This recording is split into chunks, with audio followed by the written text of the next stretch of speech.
श्री शिवाय नमस्तुभ्यम। आप सभी को सावन की तीसरे सोमवार की हार्दिक शुभकामनाएं। आज सुनिए सोमवार व्रत की पौराणिक कथा।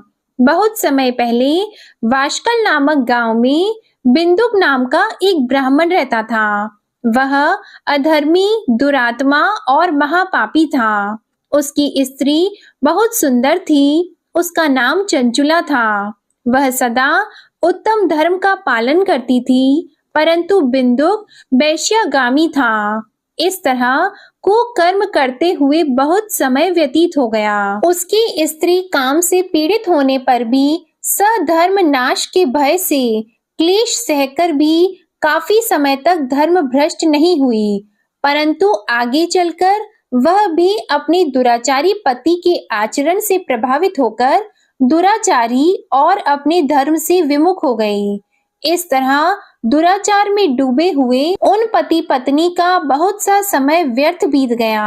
वैश्यागामी दूषित बुद्धि वाला वह दुष्ट ब्राह्मण बिंदुक समय अनुसार मृत्यु को प्राप्त होकर नरक में चला गया। बहुत समय तक नरक के दुखों को भोगकर वह मूढ़ बुद्धि पापी विंध्य पर्वत पर भयंकर पिशाच हुआ। इधर उस दुराचारी बिंदुक के मर जाने पर वह चंचुला नामक स्त्री बहुत समय तक पुत्रों के साथ अपने घर में रहती रही।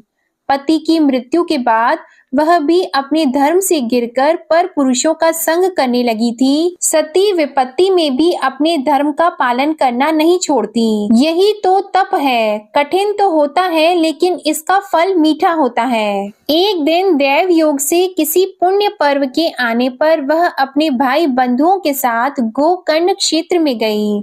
उसने तीर्थ के जल में स्नान किया और बंदी जनों के साथ यहाँ वहां घूमने लगी। वह एक देव मंदिर में गई। वहां उसने एक ब्राह्मण के मुख से भगवान शिव की परम पवित्र एवं मंगलकारी कथा सुनी। ब्राह्मण कह रहे थे कि जो स्त्रियां व्यभिचार करती हैं, वे मरने के बाद जब यमलोक जाती हैं, तब यमराज के दूत उन्हें तरह तरह से यंत्रणा देते हैं कि वे उसके कामांगों को तप्त लौह के डंडों से दागते हैं। तप्त लौह के डंडों से उसका संसर्ग कराते हैं। ये सारे दंड इतनी वेदना देने वाले होते हैं कि जीव पुकार पुकार कर कहता है कि अब वह ऐसा नहीं करेगा, लेकिन यमदूत उसे छोड़ते नहीं हैं। कर्मों का फल तो सभी को भोगना पड़ता है। देव, ऋषि, मनुष्य सभी इससे बंधे हुए हैं। ब्राह्मण के मुख से ये वैराग्य बढ़ाने वाली कथा को सुनकर चंचुला भय से व्याकुल हो गई। कथा समाप्त होने पर सभी लोग वहां से चले गए। तब कथा बांचने वाले ब्राह्मण देवता से चंचुला ने कहा, हे ब्राह्मण, धर्म को न जानने के कारण मेरे द्वारा बहुत बड़ा दुराचार हुआ है। स्वामी, मेरे ऊपर कृपा कर मेरा उद्धार कीजिए। आपके प्रवचन को सुनकर मुझे इस संसार से वैराग्य हो गया है। मुझ मूढ़ चित्त वाली पापिनी को धिक्कार है। मैं निंदा के योग्य हूँ। मैं बुरे विषयों में फंसकर अपने धर्म से विमुख हो गई थी। कौन मुझ जैसी को मार्ग में मन लगाने वाली पापिनी का साथ देगा? जब यमदूत मेरे गले में फंदा डालकर मुझे बांध कर ले जाएंगे और नरक में मेरे शरीर के टुकड़े करेंगे, तब मैं कैसे उन महायातनाओं को सहन कर पाऊंगी? मैं सब प्रकार से नष्ट हो गई हूँ, क्योंकि अभी तक मैं हर तरह से पाप में डूबी रही हूँ। हे ब्राह्मण, आप मेरे गुरु हैं, आप ही मेरे माता पिता हैं। मैं आपके शरण में आई हूँ। मुझ अबला का अब आप उद्धार कीजिए। इस प्रकार विलाप करती हुई चंचुला ब्राह्मण देवता के चरणों में गिर पड़ी। तब ब्राह्मण ने उसे कृपा पूर्वक उठाया और इस प्रकार कहा, नारी, तुम सौभाग्यशाली हो, जो भगवान शंकर की कृपा से तुमने वैराग्यपूर्ण ये कथा सुनी है और कथा को सुनकर समय से अपनी गलती का एहसास कर लिया है। तुम डरो मत और भगवान शिव की शरण में जाओ। उनकी परम कृपा से तुम्हारे सभी पाप नष्ट हो जाएंगे। मैं तुम्हें भगवान शिव की कथा सहित वह मार्ग बताऊंगा जिसके द्वारा तुम्हें सुख देने वाली उत्तम गति प्राप्त होगी। शिव कथा सुनने से तुम्हारी बुद्धि शुद्ध हो गई है और तुम्हें पश्चाताप हुआ है, तथा मन में वैराग्य उत्पन्न हुआ है। पश्चाताप ही पाप करने वाले पापियों के लिए सबसे बड़ा प्रायश्चित है। जो मनुष्य अपने कुकर्म के लिए प्रायश्चित नहीं करता, वह उत्तम गति प्राप्त नहीं करता, परंतु जिसे अपने कुकृत्य पर हार्दिक पश्चाताप होता है, वह अवश्य ही उत्तम गति का भागीदार होता है। इसमें कोई शक नहीं है। शुद्ध चित्त में ही भगवान शिव और माता पार्वती का वास होता है। वह शुद्ध आत्मा पुरुष सदा शिव के पद को प्राप्त होता है। इस कथा का श्रवण सभी मनुष्यों के लिए कल्याणकारी है, अतः इसकी आराधना और सेवा करनी चाहिए। हे ब्राह्मण पत्नी, तुम अन्य विषयों से अपने मन को हटाकर भगवान शंकर की इस परम पावन कथा को सुनो। इससे तुम्हारे चित्त की शुद्धि होगी और तुम्हें मोक्ष की प्राप्ति होगी। जो मनुष्य निर्मल हृदय से भगवान शिव के चरणों का चिंतन करता है, उसकी एक ही जन्म में मुक्ति हो जाती है। यह कहकर वे ब्राह्मण चुप हो गए। उनका हृदय करुणा से भर गया। वे ध्यान में मग्न हो गए। ब्राह्मण का यह उपदेश सुनकर चंचुला के नेत्रों में आनंद के आंसू छलक आए। वह हर्ष भरे हृदय से ब्राह्मण देवता के चरणों में गिर गई और हाथ जोड़कर बोली कि मैं कृतार्थ हो गई। हे ब्राह्मण, शिव भक्तों में श्रेष्ठ स्वामिन, आप धन्य हैं। आप परमार्थदर्शी हैं और सदा परोपकार में लगे रहते हैं। साधो, मैं नरक के समुद्र में गिर रही हूँ। कृपा करके मेरा उद्धार कीजिए। जिस पौराणिक और अमृत के समान कथा की बात आपने की है, उसे सुनकर ही मेरे मन में वैराग्य उत्पन्न हुआ। उस अमृतमयी कथा को सुनने के लिए मेरे मन में बड़ी श्रद्धा हो रही है। कृपया आप मुझे उसे सुनाइए। कथा सुनने की इच्छा मन में लिए हुए चंचुला उन ब्राह्मण देवता की सेवा में वहीं रहने लगी। उस गोकर्ण नामक महाक्षेत्र में उन ब्राह्मण देवता के मुख से चंचुला भगवान शिव की भक्ति, ज्ञान और वैराग्य बढ़ाने वाले और मुक्ति देने वाली परम उत्तम कथा सुनकर कृतार्थ हुई। उसका चित्त शुद्ध हो गया। वह अपने हृदय में शिव के सगुण रूप का चिंतन करने लगी। वह सदैव शिव सच्चिदानंदमय स्वरूप का स्मरण करती थी। इसके बाद अपना समय पूर्ण होने पर चंचुला ने बिना किसी कष्ट के अपना शरीर त्याग दिया। उसे लेने के लिए एक दिव्य विमान वहां पहुंचा। ये विमान शोभा साधनों से सजा था और शिव गणों से सुशोभित था। चंचुला विमान से शिवपुरी पहुंची। उसके सारे पाप धुल गए। वह दिव्य रूप धारिणी दिव्यांगना हो गई थी। वह गौरांगी देवी मस्तक पर अर्धचंद्र का मुकुट और अन्य दिव्य आभूषण पहने शिवपुरी में पहुंची। वहां उसने सनातन देवता त्रिनेत्रधारी महादेव शिव को देखा। सभी देवता उनकी सेवा में भक्ति भाव से उपस्थित थे। उनकी अंग कांति करोड़ों सूर्यों के समान प्रकाशित हो रही थी। 5 मुख और हर मुख में 3-3 नेत्र थे।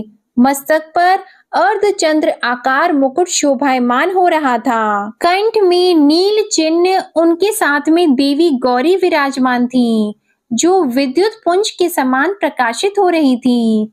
महादेव जी की कांति कपूर के समान गौर थी। उनके शरीर पर श्वेत वस्त्र थे तथा शरीर श्वेत भस्म से युक्त था। इस प्रकार भगवान शिव के परम उज्जवल रूप के दर्शन कर चंचुला बहुत प्रसन्न हुई। उसने भगवान को बारंबार प्रणाम किया और हाथ जोड़कर प्रेम, आनंद और संतोष से युक्त होकर विनीत भाव से खड़ी हो गई। उसके नेत्रों से आनंद के आंसुओं की धारा बहने लगी। भगवान शंकर और भगवती गौरी उमा ने करुणा के साथ सौम्य दृष्टि से देखकर चंचुला को अपने पास बुलाया। गौरी उमा ने उसे प्रेम पूर्वक अपनी सखी बना लिया। चंचुला सुखपूर्वक भगवान शिव के धाम में उमा देवी की सखी के रूप में निवास करने लगी। एक दिन चंचुला आनंद में मग्न उमा देवी के पास गई और दोनों हाथ जोड़कर उनकी इस स्तुति को करने लगी। हे गिरिराज नंदिनी, स्कंद माता उमा, आप सभी मनुष्यों एवं देवताओं द्वारा पूजित तथा समस्त सुखों को देने वाली हैं। आप शंभु प्रिया हैं, आप ही सगुणा और निर्गुणा हैं। हे सच्चिदानंद स्वरूपा, आप ही प्रकृति की पोषक हैं। हे माता, आप ही संसार की सृष्टि पालन और संहार करने वाली हैं। इस प्रकार सद्गति प्राप्त चंचुला देवी की स्तुति कर शांत हो गई। उसकी आंखों में प्रेम के आंसू उमड़ आए। तब शंकर प्रिया भक्त वत्सला उमा देवी ने बड़े प्रेम से चंचुला को चुप कराते हुए कहा कि सखी चंचुला, मैं तुम्हारी इस स्तुति से प्रसन्न हूँ। बोलो, क्या वर मांगती हो? तब चंचुला बोली, हे गिरिराज कुमारी, मेरे पति बिंदुक इस समय कहाँ हैं? उनकी स्थिति कैसी है, मुझे बताइए और कुछ उपाय कीजिए ताकि हम फिर से मिल सकें। हे महादेवी, मेरे पति एक शूद्र जाति वैश्या के प्रति आसक्त थे और पाप में ही डूबे रहते थे। गिरिजा बोली, बेटी, तुम्हारा पति बिंदुक पापी था, उसका अंत बड़ा भयानक हुआ। वैश्या का उपभोग करने के कारण वह मूर्ख नरक में अनेक वर्षों तक अनेक प्रकार के दुख भोगकर अब शेष पाप को भोगने के लिए विंध्य पर्वत पर पिशाच की योनि में रह रहा है और वह दुष्ट वहीं वायु पीकर रहता है और सब प्रकार के कष्ट सहता है। गौरी देवी की ये बात सुनकर चंचुला अत्यंत दुखी हो गई। फिर मन को किसी तरह स्थिर करती हुई दुखी हृदय से माँ गौरी से उसने एक बार फिर पूछा, हे महादेवी, मुझ पर कृपा कीजिए और मेरे पापी पति का अब उद्धार कीजिए। कृपा करके मुझे वह उपाय बताइए जिससे मेरे पति को उत्तम गति प्राप्त हो सके। गौरी देवी ने कहा, यदि तुम्हारा पति भगवान शिव की पुण्यमय उत्तम कथा सुने तो वह इस दुर्गति को पार करके उत्तम गति का भागी हो सकता है। अमृत के समान मधुर गौरी देवी के ये वचन सुनकर चंचुला ने दोनों हाथ जोड़कर मस्तक झुकाकर उन्हें बार बार प्रणाम किया और प्रार्थना की कि मेरे पति को भगवान शिव की कथा सुनाने की व्यवस्था कीजिए। ब्राह्मण पत्नी चंचुला के बार बार प्रार्थना करने पर शिव प्रिया गौरी देवी ने भगवान शिव की महिमा का गान करने वाले गंधर्व राज तुमरु को बुलाकर कहा, तुमरु, तुम्हारी भगवान शिव में प्रीति है। तुम मेरे मन की सभी बातें जानकर मेरे कार्यों को सिद्ध करते हो, तो मेरी इस सखी के साथ विंध्य पर्वत पर जाओ। वहां एक महाघोर और भयंकर पिशाच रहता है। पूर्व जन्म में वह पिशाच बिंदुक नामक ब्राह्मण मेरी इस सखी चंचुला का पति था। वह वैश्यागामी हो गया था। वह स्नान संध्या आदि नित्य कर्म छोड़कर अपवित्र रहने लगा। क्रोध के कारण उसकी बुद्धि भ्रष्ट हो गई थी। दुर्जनों से उसकी मित्रता तथा सज्जनों से द्वेष बढ़ गया था। वह अस्त्र शस्त्र से हिंसा करता, लोगों को सताता और उनके घरों में आग लगा देता था। चांडालों से दोस्ती करता और वह रोज वैश्या के पास जाता था।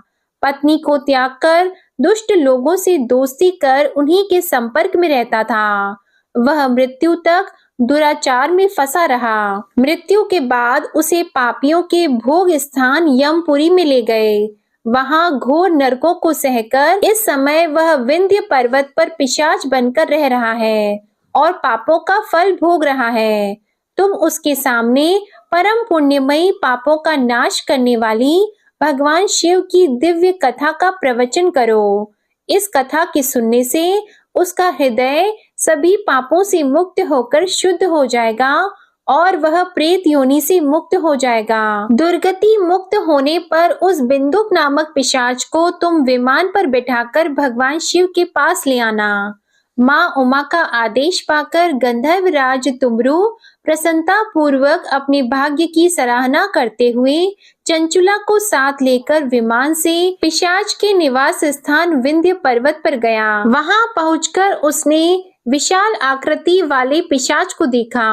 उसका शरीर विशाल था, उसकी ठोड़ी बड़ी थी, वह कभी हंसता, कभी रोता, कभी उछलता था। महाबली तुमरू ने बिंदुक नामक पिशाच को पाशों से बांध लिया। उसके पश्चात तुमरू ने कथा बांचने के लिए स्थान तलाश कर मंडप की रचना की। शीघ्र ही इस बात का पता लोगों को चल गया कि एक पिशाच के उद्धार हेतु देवी पार्वती की आज्ञा से तुमरू भगवान शिव की कथा सुनाने विंध्य पर्वत पर आया है। उस कथा को सुनने के लोभ से बहुत से देवर्षि वहां पहुंच गए। सभी को आदर पूर्वक स्थान दिया गया। पिशाच बिंदुक को पाशों में बांधकर आसन पर बिठाया गया और तब तुमरू ने परम उत्तम भगवान शिव की अमृत कथा का गान शुरू किया, जिससे सभी श्रोता कृतार्थ हो गए। परम पुण्यमयी कथा को सुनकर पिशाच सभी पापों से मुक्त हो गया और उसने पिशाच शरीर का त्याग कर दिया। शीघ्र ही उसका रूप दिव्य हो गया। उसका शरीर गौर वर्ण का हो गया। शरीर पर श्वेत वस्त्र एवं पुरुषों के आभूषण आ गए। इस प्रकार दिव्य देहधारी होकर बिंदुक अपनी पत्नी चंचुला के साथ स्वयं भी भगवान शिव का गुणगान करने लगा। उसे दिव्य रूप में देखकर सभी को बहुत आश्चर्य हुआ। उसका मन परम आनंद से परिपूर्ण हो गया। सभी भगवान महेश्वर के अद्भुत चरित्र को सुनकर कृतार्थ होकर उनका यशोगान करते हुए अपने अपने धाम को चले गए। बिंदुक अपनी पत्नी चंचुला के साथ विमान में बैठकर शिवपुरी की ओर चल दिया। महेश्वर के गुणों का गान करता हुआ बिंदुक अपनी पत्नी चंचुला और तुमरू के साथ शीघ्र ही शिव धाम पहुंच गया। भगवान शिव देवी पार्वती ने उसे अपना पार्षद बना लिया। दोनों पति पत्नी सुखपूर्वक भगवान महेश्वर एवं देवी गौरी के श्री चरणों में अविचल निवास पाकर धन्य हो गए। बोलिए उमा महेश्वर भगवान की जय। अब सुनिए भगवान शंकर की दूसरी कथा। एक धनवान साहूकार था, जिसके घर किसी प्रकार की कोई कमी नहीं थी, परंतु उसको एक दुख था। उसका कोई पुत्र नहीं था। वह इसी चिंता में दिन और रात रहता था और वह पुत्र की कामना से हर सोमवार को शिवजी का व्रत और पूजन किया करता था। सायंकाल को मंदिर में जाकर शिवजी का दीपक जलाता था। उसके भक्ति भाव को देखकर एक समय श्री पार्वती जी ने भगवान शिवजी महाराज से कहा कि वह साहूकार आपका अनंत भक्त है और सदैव आपका व्रत और पूजन बड़ी श्रद्धा से करता है। इसकी मनोकामना आप पूर्ण कीजिए। तब भगवान शिव ने कहा कि हे पार्वती, यह संसार कर्म क्षेत्र है। जैसी किसान खेत में जैसा बीज बोता है वैसा ही फल काटता है, उसी तरह से इस संसार में जैसा कर्म करते हैं वैसा ही फल मिलता है।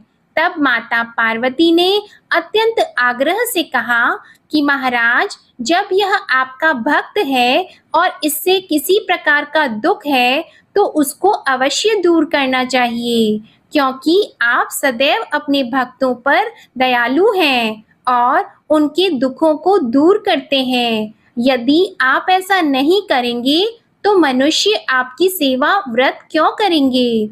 माता पार्वती जी के आग्रह को देखकर भगवान भोलेनाथ कहने लगे कि हे पार्वती, इसके कोई पुत्र नहीं है, इसी चिंता से यह दुखी रहता है। इसके भाग्य में पुत्र न होने पर भी इसके पुत्र की प्राप्ति का मैं वर देता हूँ, परंतु वह पुत्र केवल 12 वर्ष तक जीवित रहेगा। इसके पश्चात वह मृत्यु को प्राप्त हो जाएगा। इससे अधिक मैं और कुछ इसके लिए नहीं कर सकता हूँ। यह सब बातें वह साहूकार सुन रहा था। इससे उसको न कुछ प्रसन्नता हुई और न ही उसे कुछ कष्ट हुआ। वह पहले जैसे ही भगवान शिव का व्रत और पूजन करता रहा। कुछ समय व्यतीत हो जाने पर साहूकार की स्त्री गर्भवती हुई और उसे 10वें महीने में गर्भ से अति सुंदर पुत्र की प्राप्ति हुई। साहूकार के घर में बहुत खुशियां मनाई गई, परंतु साहूकार ने उसको केवल 12 वर्ष की आयु जानकर कोई अधिक प्रसन्नता प्रकट नहीं की और न ही किसी को यह भेद बताया। जब वह 11 वर्ष का हो गया तो उस बालक की माता ने उसके पिता से विवाह आदि के लिए कहा, परंतु साहूकार कहने लगा, मैं अभी इसका विवाह नहीं करूंगा और पढ़ने के लिए इसे भेजूंगा। फिर साहूकार ने अपने साले अर्थात उस बालक के मामा को बुलाकर उसको बहुत सा धन देकर कहा, तुम इस बालक को काशी में पढ़ने के लिए ले जाओ और रास्ते में जिस स्थान पर भी जाओ वहां यज्ञ करना और ब्राह्मणों को भोजन कराते जाना। वे दोनों मामा और भांजा सब जगह यज्ञ करते और ब्राह्मणों को भोजन कराते जा रहे थे। रास्ते में उनको एक शहर पड़ा। उस शहर के राजा की कन्या का विवाह था और दूसरे राजा का लड़का जो विवाह कराने के लिए बारात लेकर आया था वह एक आंख से काना था। उसके पिता को इस बात की बड़ी चिंता थी कि कहीं वर को देखकर कन्या के माता पिता विवाह में किसी प्रकार की अड़चन पैदा न कर दें।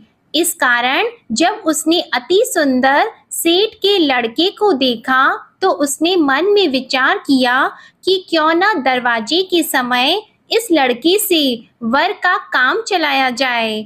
ऐसा विचार करके वर के पिता ने उस लड़के और मामा से बात की तो वे दोनों राजी हो गए। फिर उस लड़के को वर के कपड़े पहनाकर और घोड़ी पर चढ़ाकर दरवाजे पर ले गए और बड़ी सुंदरता से सब कार्य संपन्न हो गए। वर के पिता ने सोचा यदि विवाह कार्य भी इसी लड़के से करा दिया जाए तो इसमें क्या बुराई है। ऐसा विचार करके लड़का और उसके मामा से कहा, यदि आप फेरों और कन्यादान का काम भी करा दें तो आपकी बड़ी कृपा होगी और हम इसके बदले बहुत सा धन देंगे। उन्होंने भी स्वीकार कर लिया और विवाह कार्य भी बहुत कुछ अच्छी तरह से हो गया। परंतु जिस समय लड़का जाने लगा तो उसने राजकुमारी की चुन्नी के पल्ले पर लिख दिया कि तेरा विवाह मेरे साथ हुआ है, परंतु जिस राजकुमार के साथ तुमको भेजेंगे वह एक आंख से काना है। मैं तो काशी जी पढ़ने जा रहा हूँ। उस राजकुमारी ने जब अपनी चुन्नी पर ऐसा लिखा हुआ देखा तो उसने राजकुमार के साथ जाने से मना कर दिया और कहा कि ये मेरा पति नहीं है, मेरा विवाह इसके साथ नहीं हुआ, वह तो काशी जी पढ़ने गया है। राजकुमारी के माता पिता ने अपनी कन्या को विदा नहीं किया और बारात वापस चली गई। उधर वह सेठ का लड़का और उसका मामा काशी जी पहुंच गए। वहां जाकर उन्होंने यज्ञ करना और लड़के ने पढ़ना शुरू कर दिया। जब लड़के की आयु 12 साल की हो गई तब एक दिन उन्होंने यज्ञ रचा रखा था कि लड़के ने अपने मामा से कहा कि आज तो मेरी तबीयत ठीक नहीं है। मामा ने कहा अंदर जाकर सो जाओ। जब लड़का अंदर जाकर सो गया और थोड़ी देर में उसके प्राण निकल गए। जब उसके मामा ने आकर देखा कि वह तो मुर्दा पड़ा है तो उनको बहुत दुख हुआ और उन्होंने सोचा कि मैं अभी रोना पीटना मचा दूंगा तो यज्ञ का कार्य अधूरा रह जाएगा। अतः उन्होंने जल्दी से यज्ञ का कार्य समाप्त करके ब्राह्मणों के जाने के बाद रोना पीटना आरंभ कर दिया। संयोगवश उसी समय शिवजी और पार्वती जी उधर से जा रहे थे।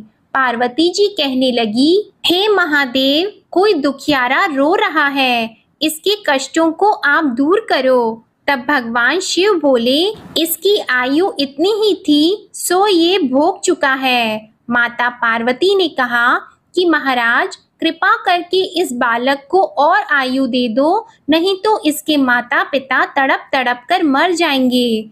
पार्वती जी के इस प्रकार बार बार आग्रह करने पर भगवान शिव जी ने उसे जीवन दान दे दिया और शिव जी की कृपा से लड़का जीवित हो गया। शिव जी और पार्वती जी कैलाश पर्वत पर चले गए। तब इस प्रकार यज्ञ करते हुए लड़का और उसके मामा अपने घर की ओर चल पड़े। रास्ते में उसी शहर में गए जहां उसका विवाह हुआ था और जहां पर आकर यज्ञ किया तो लड़के के ससुर ने उसे पहचान लिया और अपने घर महल में जाकर बड़ी खातिर के साथ बहुत दास दासियों के सहित आदर पूर्वक लड़की और जमाई को विदा किया। जब वह अपने शहर के निकट आए तो मामा ने कहा, मैं पहले तुम्हारे घर जाकर सबको खबर करता हूँ। उस समय लड़के के माता पिता अपने घर की छत पर बैठे हुए थे और उन्होंने यह प्रण कर रखा था कि यदि हमारा पुत्र सकुशल घर आएगा तो राजी खुशी नीचे उतरकर आ जाएंगे, नहीं तो छत से गिरकर अपने प्राण खो देंगे। इतने में उस लड़के के मामा ने जाकर यह समाचार दिया कि आपका पुत्र आ गया है, परंतु उनको विश्वास नहीं हुआ। तब उसके मामा ने शपथ पूर्वक कहा कि आपका पुत्र अपनी स्त्री के साथ बहुत सारा धन लेकर आया है। तो सेठ ने आनंद के साथ उसका स्वागत किया और बड़ी प्रसन्नता से रहने लगे। इस प्रकार जो भी व्यक्ति सोमवार का व्रत करता है अथवा इस कथा को पढ़ता है या सुनता है, भगवान भोलेनाथ उसके सभी दुखों को दूर करके उसकी समस्त मनोकामनाओं को पूर्ण करते हैं। बड़ी ही श्रद्धा और भक्ति के साथ अब आप सुनिए सोमवार की दूसरी कथा। एक बार की बात है, माता पार्वती शिवजी को पति के रूप में प्राप्त करने के लिए घोर तप कर रही थी। उनके तप को देखकर देवताओं ने शिवजी से देवी की मनोकामना को पूर्ण करने की प्रार्थना की। शिवजी ने पार्वती जी की परीक्षा लेने के लिए सप्त ऋषियों को भेजा। सप्त ऋषियों ने शिवजी के सैकड़ों अवगुण गिनाए, पर पार्वती जी को महादेव जी के अलावा किसी और से विवाह मंजूर नहीं था। तब शंकर जी ने स्वयं पार्वती जी की परीक्षा लेने की ठानी। तब भगवान शंकर स्वयं प्रकट हुए और पार्वती जी को वरदान देकर अंतर्ध्यान हुए। इतने में पार्वती माता जहाँ तप कर रही थी वहीं पास में तालाब में मगरमच्छ ने एक लड़के को पकड़ लिया। लड़का जान बचाने के लिए चिल्लाने लगा। तब पार्वती जी से उस बच्चे की चीख सुनी नहीं गई। द्रवित हृदय होकर वे तालाब पर पहुंची। वहां देखा कि मगरमच्छ लड़के को तालाब के अंदर खींचकर ले जा रहा है। लड़के ने देवी को देखकर कहा कि मेरी माता पिता और भाई बंधु कोई नहीं है, आप मेरी रक्षा करें। तो पार्वती जी ने कहा कि मगरमच्छ इस लड़के को छोड़ दो। मगरमच्छ बोला, दिन के छठे पैर में जो मुझे मिलता है उसे मैं अपना आहार समझकर स्वीकार कर लेता हूँ, यह मेरा नियम है। ब्रह्मदेव ने दिन के छठे पहर में इस लड़के को भेजा है तो मैं इसे क्यों छोड़ूं? पार्वती जी ने विनती की कि तुम इसे छोड़ दो, बदले में तुम्हें जो चाहिए वह मुझसे कहो। तो मगरमच्छ बोला, एक ही शर्त पर मैं इसे छोड़ूंगा। आपने तप करके महादेव जी से जो वरदान लिया है, यदि उस तप का फल मुझे दे दो तो मैं इसे छोड़ दूंगा। पार्वती जी तुरंत तैयार हो गईं। उन्होंने कहा, मैं अपने तप का फल तुम्हें देने को तैयार हूँ, लेकिन तुम इस बालक को छोड़ दो। मगरमच्छ ने समझाया, सोच लो देवी, जोश में आकर संकल्प मत करो। हजारों वर्षों तक जैसा तप किया है वैसा देवताओं के लिए भी संभव नहीं है। उसका सारा फल इस बालक के प्राणों के बदले चला जाएगा। पार्वती जी ने कहा, मेरा निश्चय पक्का है, मैं तुम्हें अपने तप का फल देती हूँ, तुम इसको जीवन दे दो। मगरमच्छ ने पार्वती जी से तप दान करने का संकल्प करवाया। तप का दान होते ही मगरमच्छ का देह तेजी से चमकने लगा और वह बोला, हे पार्वती, ये देखो, तप के प्रभाव से मैं तेजस्वी बन गया हूँ। तुमने जीवन भर की पूंजी एक बच्चे के लिए व्यर्थ कर दी। चाहे तो अपनी भूल सुधारने का एक मौका और दे सकता हूँ। तब पार्वती जी ने कहा, हे ग्राह, तब तो मैं पुनः कर सकती हूँ, किंतु यदि तुम इस लड़के को निगल जाते तो इसका जीवन वापस नहीं मिल सकता था। देखते ही देखते वह लड़का अदृश्य हो गया और मगरमच्छ भी लुप्त हो गया। पार्वती जी ने विचार किया, मैंने तप तो दान कर दिया है, अब पुनः से तप आरंभ करूंगी। पार्वती जी ने फिर से तप करने का संकल्प किया। भगवान सदाशिव फिर से प्रकट होकर बोले, हे पार्वती, भला अब क्यों तप कर रही हो? तब पार्वती जी ने कहा, प्रभु, मैंने अपने तप का फल दान कर दिया है। आपको पति रूप में पाने के संकल्प के लिए मैं फिर से वैसा ही घोर तप करके आपको प्रसन्न करूंगी। तो महादेव जी बोले, मगरमच्छ और लड़के दोनों रूपों में मैं ही था। तुम्हारा चित्त प्राणी मात्र में अपने सुख दुख का अनुभव करता है या नहीं, इसकी परीक्षा लेने के लिए मैंने ही यह लीला रची थी। अनेक रूपों में दिखने वाला मैं एक ही हूँ। मैं अनेक शरीरों से अलग निर्विकार हूँ। तुमने अपना तप मुझे ही दिया है, इसलिए अब और तप करने की कोई आवश्यकता नहीं है। देवी ने महादेव जी को प्रणाम कर प्रसन्न मन से विदा किया। प्रेम से बोलिए भगवान शंकर और माता पार्वती की जय। अब आप सुनिए तीसरी कथा। एक बार नारद जी ने भोलेनाथ जी की स्तुति करके पूछा कि प्रभु, आपको प्रसन्न करने के लिए सबसे उत्तम और सुलभ साधन क्या है? हे त्रिलोकीनाथ, आप तो निर्विकार और निष्काम हैं। आप सहज ही प्रसन्न हो जाते हैं। फिर भी मेरे जानने की इच्छा है कि आपको क्या प्रिय है। तब शिव जी बोले, नारद जी, वैसे तो मुझे भक्त के भाव सबसे प्रिय हैं, फिर भी आपने पूछा है तो मैं बताता हूँ। मुझे जल के साथ साथ बिल्व पत्र बहुत प्रिय हैं। जो अखंड बिल्व पत्र मुझे श्रद्धा से अर्पित करते हैं, मैं उन्हें अपने लोक में स्थान देता हूँ। नारद जी भगवान शंकर और माता पार्वती की वंदना करके अपने लोक को चले गए। उनके जाने के पश्चात पार्वती जी ने शिव जी से पूछा कि हे प्रभु, मेरी ये जानने की बड़ी तीव्र इच्छा हो रही है कि आपको बेल पत्र इतने प्रिय क्यों हैं? कृपा करके मेरी जिज्ञासा को शांत कीजिए। तब शिव जी बोले, हे शिवे, बिल्व के पत्ते मेरी जटा के समान हैं। उसका त्रिपत्र यानी 3 पत्ते ऋग्वेद, यजुर्वेद और सामवेद हैं। शाखाएं समस्त शास्त्र का स्वरूप है। बिल्व वृक्ष को आप पृथ्वी का कल्प वृक्ष समझें, जो ब्रह्मा, विष्णु और शिव स्वरूप है। हे पार्वती, स्वयं महालक्ष्मी जी ने शैल पर्वत पर बिल्व वृक्ष रूप में जन्म लिया था। इस कारण भी बेल का वृक्ष मेरे लिए अति प्रिय है। महालक्ष्मी जी ने बिल्व का रूप धरा। ये सुनकर पार्वती जी कौतूहल में पड़ गई और पार्वती जी कौतूहल से उपजी जिज्ञासा को रोक न पाई। उन्होंने पूछा, देवी लक्ष्मी ने आखिर बिल्व वृक्ष का रूप क्यों लिया? आप ये कथा विस्तार से कहें। तब भोलेनाथ ने देवी पार्वती जी को कथा सुनाना आरंभ किया। हे देवी, सतयुग में ज्योति रूप में मेरे अंश का रामेश्वर लिंग था।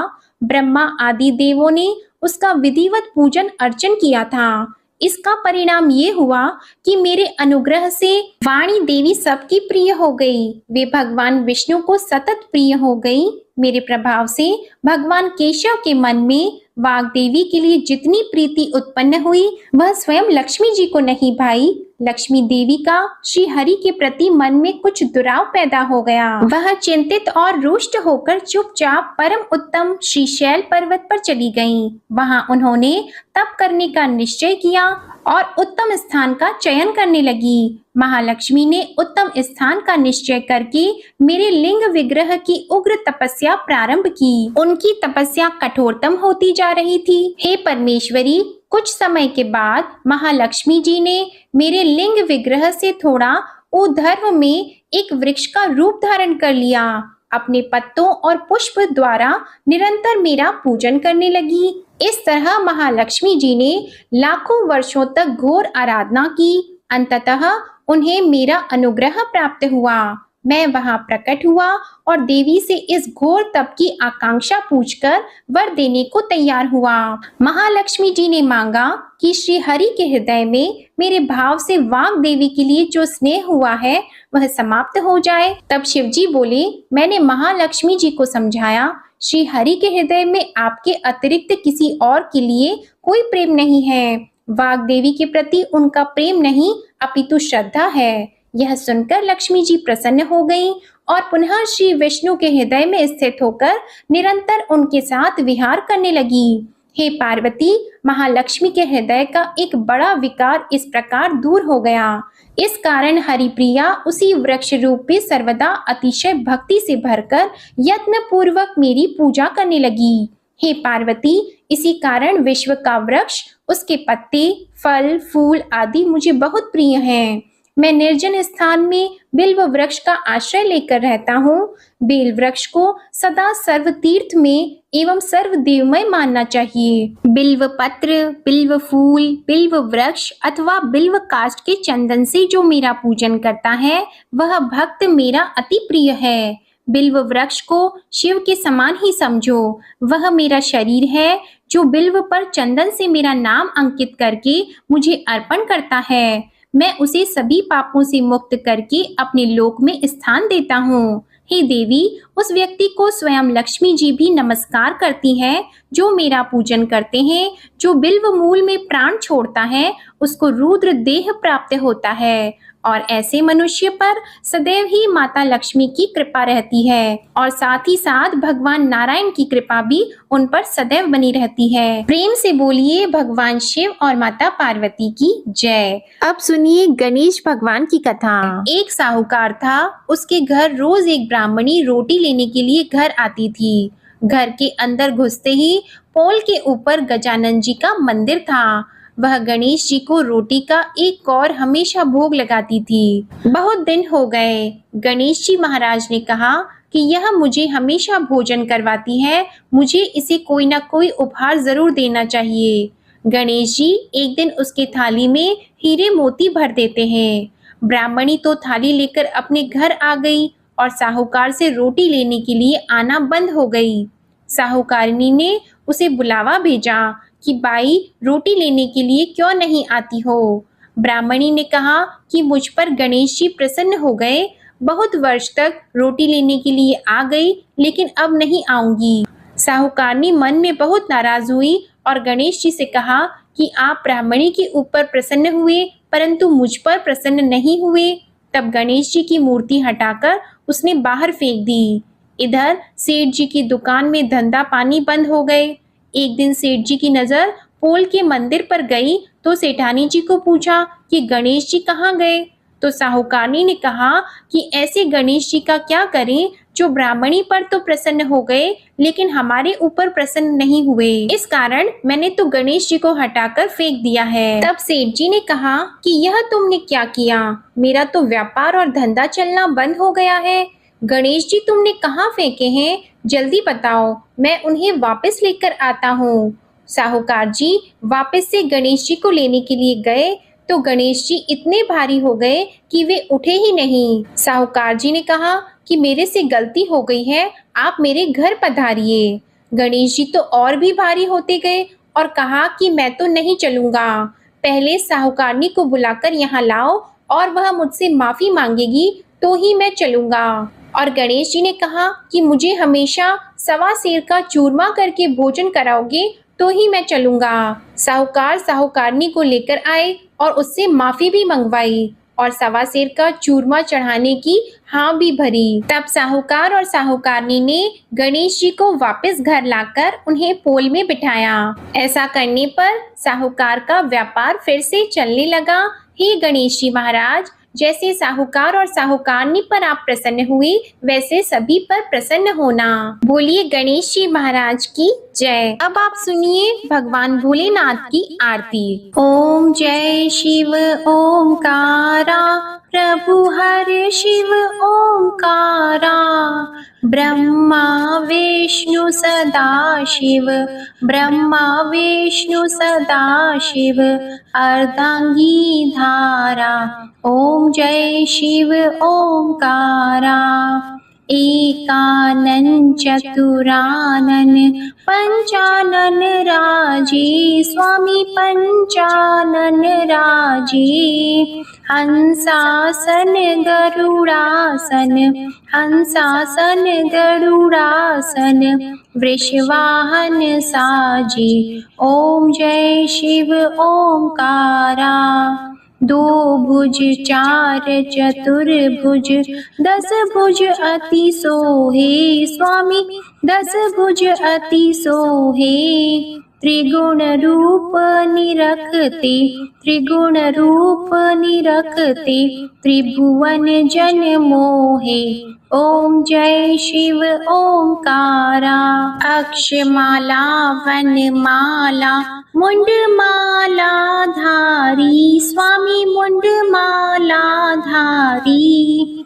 त्रिपुरारी कंसारी, त्रिपुरारी कंसारी, करमाला धारी। ओम जय शिव ओंकारा। श्वेतांबर पीतांबर बाघंबर अंगे, स्वामी बाघंबर अंगे।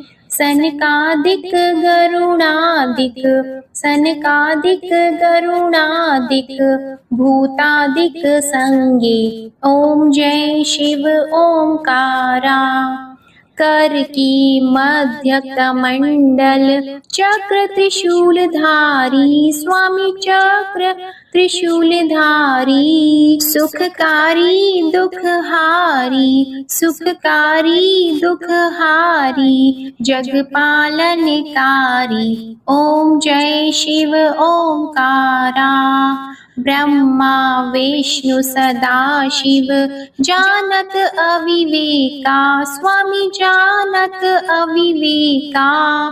प्रणवाक्षर में शोभित, प्रणवाक्षर में शोभित, ये तीनों एका। ओम जय शिव ओंकारा। त्रिगुण स्वामी जी की आरती जो कोई नर गावे, स्वामी जो कोई नर गावे।